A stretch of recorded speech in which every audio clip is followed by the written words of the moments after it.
Hello and welcome back to my channel. And today I Megha again welcomes you all to my study channel.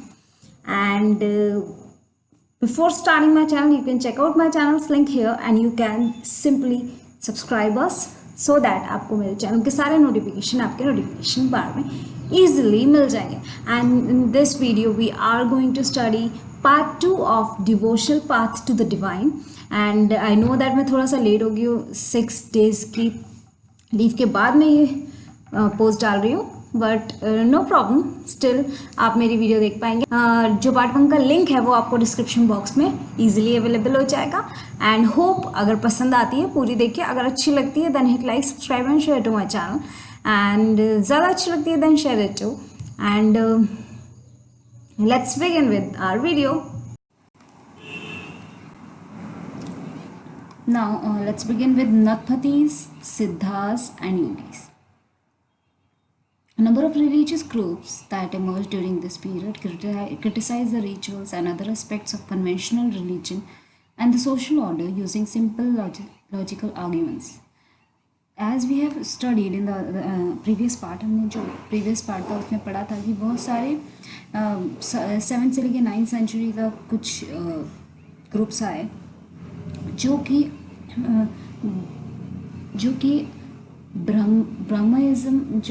Brahmanism था उस पर believe नहीं करते थे, ठीक है. एंड मोस्टली उसको अपोज करते थे, मोस्टली उसको क्रिटिसाइज़ करते थे, और जो उनको क्रिटिसाइज़ करते थे, नहीं मानते थे, उन्होंने भी अपने दूसरे अलग से ग्रुप्स बना लिए थे. And for that complete details information आप मेरा पार्ट 1 का लिंक इस वीडियो के डिस्क्रिप्शन बॉक्स में देख सकते हैं. सो जैसा कि अभी मैंने बताया वो सब यहाँ से यहाँ तक उन्होंने पढ़ा. अब ऐसे लोग जो स्टिल क्रिटिसाइज़ करते थे और उन रिचुअल्स, जो हमारे रिचुअल्स होते थे, उनको नहीं मानते थे, रिलीजन को नहीं मानते थे, उनमें से कुछ लोग थे जिन्हें नतपतीस,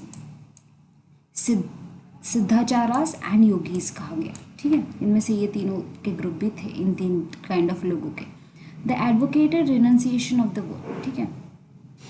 उन्होंने जो त्याग की भावना थी, ठीक है, उस भावना को बढ़ावा दिया, ठीक है, त्याग की भावना को बढ़ावा दिया. To them the path to the salvation lay in the meditation on the formless ultimate reality and the realisation of oneness with it. उनका ये मानना था कि जो मेडिटेशन करते थे, जो ध्यान करते थे, ठीक है, उसी के थ्रू मोक्ष का रास्ता मिल सकता है, ठीक है. एंड वही हमारी एक अल्टीमेट रियलिटी है. आप इसमें देख सकते हैं कि समवेयर कुछ लोग, let me see with what this figure 3 said, a fire side gathering of ascetics, मतलब there is a fire and people are actually surrounded that fire. Now to achieve this they advocated intense training of the mind and body through practices like yogasanas. अब obviously क्योंकि वो meditation में believe रखते थे, तो एक जो मोक्ष होता था उसको पाने के लिए वो बहुत ही ज़्यादा कड़ी मेहनत करते थे. उस मेहनत किस चीज़ पे मेहनत करते थे? वो अपने दिमाग और अपने शरीर पे मेहनत करते थे, जिसमें कि पहली चीज़ आती है योगासनास. वो योगा के आसन भी करते थे. उसके बाद वो ब्रीदिंग एक्सरसाइजेस करते थे, सांस लेना छोड़ने वाली एक्सरसाइज. उसके साथ साथ वह मेडिटेशन भी करते थे. These groups become particularly popular among low castes. अब ये जो ग्रुप्स थे, कौन से? नतपतीस, सिद्धाचारास एंड योगीज, ये लो कास्ट में बहुत ही ज़्यादा पॉपुलर हो गए. Their criticism of conventional religion created the ground for devotional religion to become a popular force in the northern India. अब क्या हुआ? उनका जो क्रिटिसिज्म था दूसरे रिलीजन्स को या उनके रूल्स को क्रिटिसाइज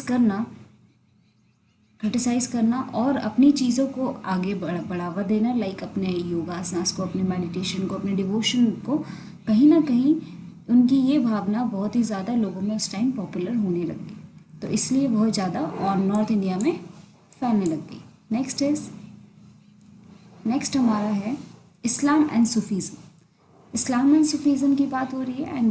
अब इस्लाम एंड सूफीज़म क्या होता है? The saints had much in common with the Sufis, so much so that it is believed that they adopted many ideas of each other, ठीक है. जो सैंट्स हुआ करते थे वो सूफ़ी लोग जो थे, सूफीज़, कुछ जो सूफ़ी होते हैं वो सूफीज़म के मेन पंडित काइंड ऑफ होते हैं, सूफीज़म जो रिलीजन होता है उसके, वैसे ही जो संत हुआ करते थे वो सूफी लोगों की तरह हुआ करते थे। सूफीज़ और मुस्लिम मिस्टेक्स, वही मुस्लिमों के जो मसीहा काइंड ऑफ होते हैं वो सूफीज़ हुआ करते थे। वे rejected outward religiosity and emphasised love and devotion to the god. इन्होंने क्या किया कि जो आउटर वर्ल्ड रिलीजन वगैरह चलता रहता था उसको ये रिजेक्ट करते थे, और सबसे ज़्यादा ये किस चीज़ पे फोकस करते थे, दबाव डालते थे वो जो कि प्यार फैलाने को, भगवान के प्रति अपनी भावना को बढ़ाने को और भाईचारा बढ़ाने को। तो ये चीज़ सूफीस कहा करते थे। इस्लाम प्रोपेगेंडा स्ट्रिक्टली मोनेथिज्म और सबमिशन टू वन गॉड। इस्लाम का प्रोपेगेंडा एक ही, इस्लाम क्या कहता था, ये कहता था कि आप अपने आप को भगवान के प्रति डिवोट कर दो, ठीक है, गॉड के प्रति डिवोट कर दो। Now 18th and 19th century religious scholars developed different aspects of holy law, Shariat and theory of Islam. 8th और 9th सेंचुरी में जो इनके स्कॉलर्स हुआ करते थे, मुस्लिम के स्कॉलर्स, उन्होंने बहुत अलग अलग एस्पेक्ट्स बताए होली लॉ के लिए, जिसे शरियत भी कहा जाता है, और थियोलॉजी ऑफ इस्लाम भी बनाई, ठीक है। While the religion of Islam gradually become more complex, धीरे धीरे समवेयर जो इस्लाम था, रिलीजन था, वो बहुत ही ज़्यादा कठिन होता गया। Sufis provided it with an additional dimension that favored a more personal devotion to the God. अब जो सूफीज हुआ करते थे क्या करते थे, वो एक ज़्यादा अच्छा वाला चीज़ उसमें डालते थे, जिसमें बहुत ही ज़्यादा एक इंसान को गॉड के प्रति डिवोटेड होना पड़ता है, भक्ति करनी पड़ती है। The Sufis often rejected the elaborated rituals and codes of behaviour demanded by Muslim religious scholars. अब क्या हुआ था सूफीज़म और इस्लामिज़म में, ये था कि जो सूफीज हुआ करते थे, जो कि मुस्लिम्स मिस्टिक्स हुआ करते थे, उन्होंने जो बहुत ही ज़्यादा बड़े बड़े जो उनके रिचुअल्स थे, और उसके बाद जो बहुत ही ज़्यादा ऐसा कोड ऑफ बिहेवियर, मतलब यही पहनना है, यही करना है, यही खाना है, इतने बजे उठना है, ये सब चीज़ों को इन्होंने रिजेक्ट किया, ठीक है। जो कि मुस्लिम रिलीजियस स्कॉलर्स, जो बड़े बड़े ज्ञाता थे, उन्होंने मुस्लिम रिलीजन के उन्होंने बनाए थे, तो सूफीज़ लोगों ने इन्हें डिनाई किया, मना किया। They sought union with God much as lover seeks it beloved by with in it. उन्होंने क्या किया, अपना एक यूनियन बनाया खुद का, और भगवान के प्रति कनेक्शन का पे वह ज़्यादा जोर देने लगे। जैसा कि संत लोग करते थे, जो कि पोइट होते थे वो करते थे, उसी की तरह सूफीज़ थे, उन्होंने भी बहुत सारी पोएम्स को लिखा और उसमें अपनी फीलिंग्स को उन्होंने लोगों तक पहुंचाया। And rich literature in prose including anecdotes and fables developed around them. तो उन्होंने एक बहुत ही ज़्यादा रिच लिटरेचर बनाया, जिसमें कि उन्होंने हमारे उपनिषद्स में डिफरेंट काइंड ऑफ श्लोक्स और ये सब होते हैं, उसी की तरह इनका जो लिटरेचर था उसमें एनेक्डोट्स एंड फेबल्स बहुत सारे इन्होंने इंक्लूड किए। Around the great Sufis of central Asia were Ghazali, Rumi and सादी। अब जो बड़े बड़े सूफी रहे हैं, उनके नाम है ये Ghazali, Rumi and Saadi. And like the Nathpanthis, Siddhas and yogis, the Sufis too believe that the heart can be train to look at the world in different way. Sufis का भी यही मानना था कि हमारे दिल को हम इस तरह से बना सकते हैं कि वह जो आसपास की दुनिया है उसको बहुत ही अलग तरीके से देखें। They developed elaborated methods of training using zikr, contemplation, sama, raqs, discussion of parables, breath control etcetera. उन्होंने भी एक डिफरेंट ट्रेनिंग के मेथड्स बताए, ठीक है, जिसमें उन्होंने जिक्र को डाला। जिक्र मतलब क्या होता है, जिक्र चैंटिंग ऑफ अ नेम और अ सैक्रेड फॉर्मूला, किसी भी भगवान का नाम लेना, जिक्र बोला। जिक्र मतलब जैसे हम अगर ओम नमः शिवाय चैंट करते हैं, लाइक दिस, उन्होंने भी एक जिक्र ट्रेनिंग बनाई। उसके बाद कॉन्टेम्पलेशन बनाया, समा भी बनाया, जिससे वो भगवान के सिंगिंग के थ्रू उससे कनेक्ट रह सकते हैं। रक्स को डांसिंग कहा जाता है, डांसिंग के थ्रू, लाइक सूफी सॉन्ग्स में आपने देखा होगा कि वह पूरे मगन हो जाते हैं अपने गानों में। Discussion of parables, breath control, मतलब इन्होंने somewhere breath control, breath intake exercises भी इसमें इंक्लूड करी। Using the guidance of a master और पीर, ठीक है। अब इन्होंने ये सब मेथड्स बनाए, इनमें जो सूफीज़ थे उन्होंने जो इनके मास्टर थे उनकी मदद ली, और जो इनके पीर थे उनकी मदद ली। पीर इनके बहुत ही ज़्यादा जो बोलते हैं मोस्ट इम्पॉर्टेंट स्कॉलर्स होते हैं, या मोस्ट नॉलेजेबल स्कॉलर्स आप बोल सकते हो। Thus emerge the silsilas a spiritual genealogy of Sufi teachers. उसके बाद ये सब चीज़ें इमर्ज हुई एक चीज़ में जिसे बोला जाता है सिलसिलास। ठीक है, सिलसिलास ये एक स्पिरिचुअल जीनोलॉजी है सूफी टीचर्स की। ठीक है, सूफी टीचर्स के द्वारा बनाई गई है। Each following A slightly different method of instruction and ritual practice. अब इनमें से जो भी है इसमें अलग अलग डिफरेंट मैथड्स बताए गए हैं इंस्ट्रक्शंस देने के और प्रैक्टिसेस को उपयोग में लाने के लिए। A large number of Sufis from Central Asia settled in Hindustan from 11th century onwards. बहुत सारे जो सूफीज़ थे जो कि सेंट्रल एशिया से आए थे वो 11th सेंचुरीज़ में हिंदुस्तान में सेटल हुए। The process was strengthened with the establishment of the Delhi Sultanate. ठीक है, तो यह जो प्रोसेस थी वो बहुत ही ज़्यादा मजबूत हो गई जब दिल्ली सल्तनत की नींव रखी गई, इस्टेब्लिशमेंट हुआ। When several major Sufi centres develop all over the subcontinent. Delhi सल्तनत के टाइम पे बहुत सारे मेजर सूफी सेंटर्स बनाए गए पूरे सब कॉन्टिनेंट में। इंडिया पाकिस्तान मतलब सब कॉन्टिनेंट में आए रहते हैं, इंडिया पाकिस्तान बांग्लादेश अफगानिस्तान श्रीलंका भूटान नेपाल ये सब। तो दिस इज आवर सब कॉन्टिनेंट, इसे हमारा सब कॉन्टिनेंट कहा जाता है। जो चिश्ती सिलसिला was among the most influential orders. अब चिश्ती सिलसिला एक ऐसी किताब मतलब किताब या इनका कुछ ग्रंथ होता है जो कि सूफीज़ का होता है। ठीक है, सिलसिला अभी जब हमने पढ़ा था तो ये बहुत ही ज़्यादा लोगों को इन्फ्लुएंस करता था। It had a long line of teachers like Khwaja Muinuddin Chishti of Ajmer, Qutbuddin Bakhtiyar Kaki of Delhi, Baba Farid of. तो ये जो बुक थी दैट इज़ चिश्ती सिलसिला, इसमें बहुत ही ज़्यादा बड़े बड़े नामी टीचर्स के द्वारा चीज़ें बताई गई। तो वो सारे टीचर्स ये हैं। अब हॉस्पाइस क्या होता है? House of rest for travellers specially one kept bye religious order. ठीक है, हॉस्पाइस एक ऐसी जगह होती है जहाँ पे जो रिलीजियस पीपल होते जो कि ट्रैवलर्स होते हैं, ठीक है, उनको रहने के लिए बनाई जाती है one kept bye religious order, जो कि मतलब बोल सकते हैं रिलीजियस के थ्रू जिसको ऑर्डर दिया है, जैसे कि आपको वहाँ जाना है, आपको ये टीचिंग करनी है, तो प्रीच करना है लोगों को, तो उस ऐसे घरों को बोला जाता है हॉस्पाइस। क्या बोला जाता है? Hospice. Now the Sufi master held their assemblies in their khanqahs और हॉस्पाइसेस। ठीक है, आप सूफी मास्टर्स उनकी जो असेंबलीज हुआ करती थी, जो प्रीच करते थे, वो कहाँ पे करते थे? खंकाज और हॉस्पाइसेस में। खंगाह इनको हिंदी में कहा जाता है, हॉस्पाइसेस इनको इंग्लिश में कहा जाता है।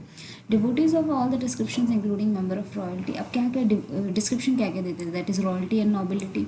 आप रॉयल्टी एंड नोबिलिटी मतलब आप जेनरस रहो, ये सब। Ordinary people flock to these khanqahs. ठीक है, जो ऑर्डिनरी पीपल थे वह यहाँ पे इकट्ठा हुआ करते थे। द डिस्कस स्पिरिचुअल मैटर, वो एक दूसरे की जो भगवान से रिलेटेड जो भावना होती है उसको डिस्कस करते थे। Sort the blessings of the saints in solving there worldly problem. वो अब अपने सेंट्स से भी बात करते थे जिससे अपनी कोई सी भी समस्या सुलझा सकते हैं। एंड समटाइम्स वो म्यूजिक एंड डांस सेशंस भी अटेंड करते थे। Often people attributed Sufi masters with miraculous powers that could relieve others of their illness and troubles। अब ये भी होता था वहाँ पे कि अगर किसी कोई बीमार है तो वो सूफी मास्टर्स के पास आता था और उनकी जो मिराकुलस पावर्स या जो भी उनके पास हुआ करता था उस टाइम पे उसके थ्रू उनको रिलीफ भी मिलता था। तो the tomb and dargah of Sufi saints become a place of pilgrimage to which thousands of people of all faiths throng. अब ऐसी जगह बन गई, ऐसा बोलते हैं तीर्थ ग्रह बन गया, तीर्थ ग्रह, जहाँ पे बहुत से दूर दूर से लोग आते थे। कुछ अपनी बीमारियां बताने के लिए आते थे, कुछ अपनी प्रॉब्लम्स बताने के लिए आते थे, कुछ वहाँ के जो म्यूज़िक और डांस के सेशंस है वो अटेंड करने आते थे, जिससे बोलते हैं ना जो धार्मिक एटमॉस्फेयर होता है कुछ वो करने आते थे। तो ये सब चीज़ें खंकाज दैट इज़ हॉस्पाइसेस में होने लगी। हॉस्पाइसेस एक बार और देख लेते हैं क्या होता है। It is a place where Sufi masters take the assemblies, जहाँ पे वो अपनी सूफी मास्टर बैठ के अपनी असेंबलीज लिया करते थे। Now let's come to the another subtopic, that is new religious development in North India. अब साउथ इंडिया का हमने अप्रॉक्स कंप्लीट कर लिया। साउथ इंडिया में थ्री पार्ट्स में हमने पढ़ा था कि कैसे कैसे रिलीजियस डेवलपमेंट्स हुए। Now coming to the North India. तो पीरियड आफ्टर 13th सेंचुरी के बाद जो पीरियड था, ठीक है, उसके बाद we have seen new kind of wave of bhakti movement. मतलब भक्ति मूवमेंट यहाँ से आप बोल सकते हैं भक्ति मूवमेंट ट्रेन की तरह स्टार्ट हुआ।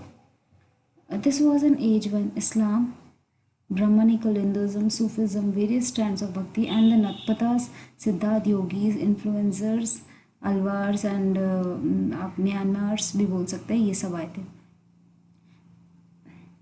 ये सभी आए, हमने देखा, ठीक है, 13th सेंचुरी में आए नॉर्थ इंडिया में।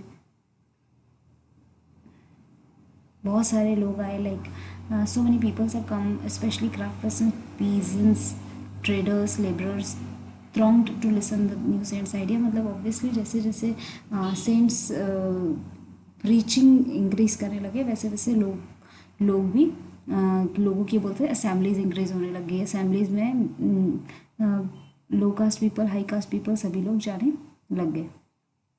तो some of them like Kabir and Baba Guru Nanak rejected all the orthodox religion. अब इनमें से दो एक मेन आए जिनका नाम था कबीरदास और एक थे गुरु नानक।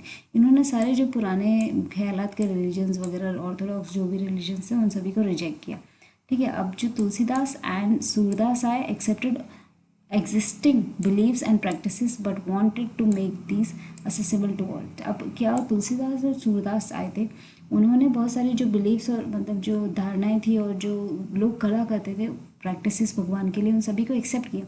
बट वो चाहते थे कि ये जो चीज़ें हैं वो एक जना नहीं, ये सभी लोग करें। So Tulsidas conceived of God in the form of Ram, ठीक है। तुलसीदास जो थे, ठीक है, उनको भगवान माना जाता था, ठीक है, लाइक भगवान राम जी माना जाने लग गया। क्यों? Tulsidas composition the Ramcharitmanas written in Awadhi. अब तुलसीदास ने जो एक कंपोज की है किताब जिसका नाम है Ramcharitmanas. Again most important question as you talk about any MCQ exam, government exam से रिलेटेड। तो तुलसीदास जी ने रामचरितमानस लिखी है जो कि अवधी भाषा में लिखी गई है। अवधी भाषा में क्यों लिखी? बिकॉज ये जो लैंग्वेज थी वो ईस्टर्न उत्तर प्रदेश की लैंग्वेज थी उस टाइम पर, ठीक है, इसलिए उन्होंने ये अवधी भाषा में लिखी। अब इन्होंने जो अवधी भाषा में लिखी थी expression of his devotion as a literary work, ठीक है, उन्होंने अपना जो पूरा डिवोशन था, ठीक है, उसको उसमें दर्शा दिया गया। Surdas was an ardent devotee of Krishna. तो सूरदास जो हुआ करते थे वो बहुत ही ज़्यादा भगवान को मानते थे। कौन से भगवान को? कृष्णा को। इस कंपोजिशन, अब इनकी जो कंपोजिशन थी अगैन मोस्ट इम्पॉर्टेंट, सूरदास की कंपोजिशन थी सुरसागारा, सूरा सरवाली एंड साहित्य लहारी, ठीक है। इनमें इन्होंने अपनी भावना और अपना डिवोशन बताया। All contemporary was Shankaradeva of Assam who emphasise devotion to the Vishnu. अब शंकरादेवा ऑफ असम थे जो आई जिसने कि विष्णु की डिवोशन को बहुत ज़्यादा एम्फसाइज किया। And compose poem and play in Assamese. अब इन्होंने असमीज में पोएम्स एंड प्लेज लिखे। He began to practice of setting up namghars और house of recitation and prayers, practice that continues to date. अब इन्होंने अब फिर यहाँ पे इम्पोर्टेंट है दैट इज शंकरा। देखिए शंकरा वो थे जो कि इन्होंने एक प्रैक्टिस लाई थी। ये पहले तो प्लेज और पोएम लिखते थे असमीज भाषा में, ठीक है, ये विष्णु जी को मानते थे।